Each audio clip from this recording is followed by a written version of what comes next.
powder and sieve that in too, again to get rid of all the lumps. After that I'm going to add, I think it was two teaspoons, yeah, 2 teaspoons of bicarbonate of soda. Then I grabbed some caster sugar, 300 grams of that, which I didn't sieve in, but I poured into a bowl and then added in, because you don't really need to sieve caster sugar even though it's lumpy. So I just mix all the dry ingredients up so they're nice and smooth, well combined. Look at that, yes, all community together. And I'm going to add in some oil, some sunflower oil, 300 mils of sunflower oil into the middle. I've made like a well in the middle just to make it easier to mix. But honestly guys, I was kind of doing this for the video. Usually I just chuck everything in and mix it all as one, but if you want to follow the rules, then do it this way. Then I add some eggs into that, so 4 whole eggs.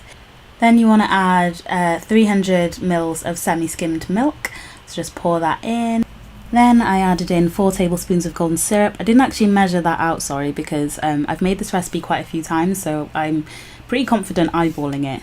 In fact, most of the cakes I make I usually eyeball. I just kind of thought that I would film this one for you guys and do it a little bit properly. And then I just mix it up with a handheld mixer until it's nice and smooth. It's quite a runny mix, which gives you a really nice, light and moist cake. It's such a good recipe.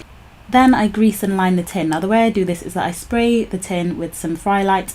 I then put some baking powder on it, baking paper on it, which just sticks to the sides quite nicely. And then I spritz it again with some more Frylight. And then I pour the mixture into the tub and I pop it in the oven, the centre of like a 200-degree oven, for about 40 minutes until it's done. The way to check if it's done is to put a sharp knife through the centre, and when it comes out clean, so with no like cake mix on it, that's when you know it's done. Now when it is done, you want to leave it to cool in the tin, is what I did, and then just pop it out of the tin. And I was rushing. I literally decorated this cake in about, I'm going to say 15 minutes. So it's quite easy and quick, but this is me rushing, so notice how many chunks I lost there. But you just want to level out the top. This is just a great life tip for baking, is that if your cake is level, it's going to look professional, or it's going to look almost professional. And then because I was lazy, I just made this all in one tin. However, you can make separate cakes and stack them, but I just made this all in one tin and then I cut it in half, and then I'm going to sandwich it back together again.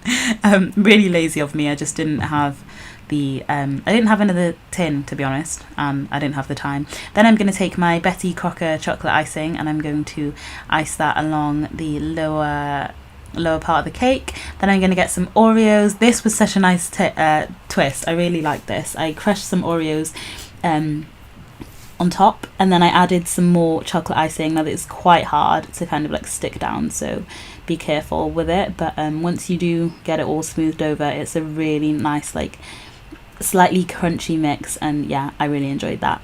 So I sandwich it together like so chocolate icing, Oreos, chocolate icing, and then once I've done that, I just pop the top layer of the cake back on top and we are ready to go. Now, just in case I've put the top piece back on a little bit wonky, I'm just going to level it again to make sure that the top of the cake is as flat as possible. As I said, I literally rushed so much with this, so I didn't even bother making it that level. I was just like, whatever, I'll just even it out when it comes to icing it. And because of the design that I decided to do, things don't really need to be perfect. It's kind of a messy looking style of cake. So I just iced the cake then with loads of chocolate icing, and I remembered that I actually have a little turntable. If you don't have one of these and you're into baking, get one. It literally changes the game. Like, it changes the game. So I just put it on that and I continue icing the cake, getting it nice and smooth. I didn't bother getting it perfectly smooth, to be honest, again because of the design of the cake.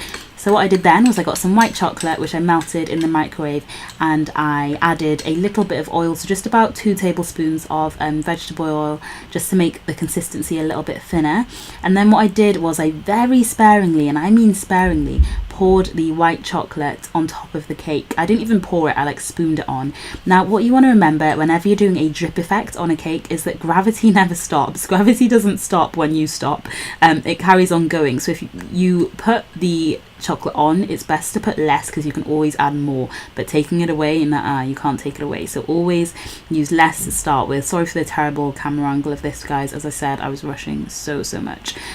So I just gently pushed tiny amounts of the chocolate over the edge of the cake, really gently and slowly, because even after I push the chocolate over, it's going to continue dripping, and what you don't want is it to just really quickly drip all the way down the cake, and then you won't get a drip effect, you'll just get like a white chocolate cake, which is not what I was going for. So as you can see, I have different levels of drips, and I just continue to push over small bits of the chocolate just to add more drips as I fancy.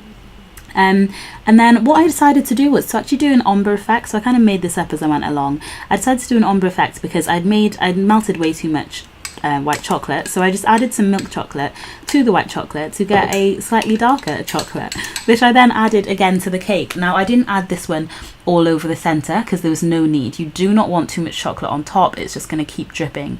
And I also didn't let the white chocolate dry. I was going to let it dry so that I'd get like distinct separate colours, but actually the ombre effects I quite liked, like the kind of chocolatey confused mixed effects I really liked. So I just very carefully put this lighter milk chocolate around the edges, allowing a few to drip down, some of them as their own separate independent drip, and some of them I allowed to overlap with the white drips that were already there. That was really satisfying to watch, to watch that drip down. So I only put it around the edges because then I can control how much drips and I don't end up with just a pool of chocolate on top of the cake. So I continued doing that, and I continued the ombre effect. So once I had added enough of that colour, I then added some more dark chocolate and melted that and did another layer of dark chocolate drips over the cake, which I really liked. I really liked the effects and how it came out. I wasn't expecting that. I was kind of just making this up as I went along. So that was quite satisfying, and I dripped it all around the cake, checked that I'm happy with every side, and then I just started adding chocolate. This is how come I could do it in 15 minutes, and part of me didn't even want to do this video because people were a little bit like, yeah, that's a good cake, well done, how did you do that? And having shown you, like, it's literally so easy. It's baking isn't hard, but once you know the secrets, like leveling a cake, getting a turntable and the right appliances to smooth out the icing, baking is super easy. This wasn't a complicated cake. I basically just got chocolate bars, all of my favorite chocolate bars all of my favorite chocolate bars. You'll notice that there's no like Mars bar or anything. It's a lot of Kinder because I love Kinder chocolate. Got some Reese's, some flakes, and I just stuck those on with a few hippos because they are just the cutest, and that was it. Then I added the 24 candles just by myself. I didn't take the candles into work. How sad is that? Just to see what it would look like if I'd actually made this on my birthday. And it was so good. It tasted great. Everyone loved it, and I'm really glad I made it. Thanks so much for watching, you guys. If you do try this video recipe, please don't forget to let me know in the comments. Send me pictures of what you make and how you decorate it. I would love to see. Thanks for watching, guys.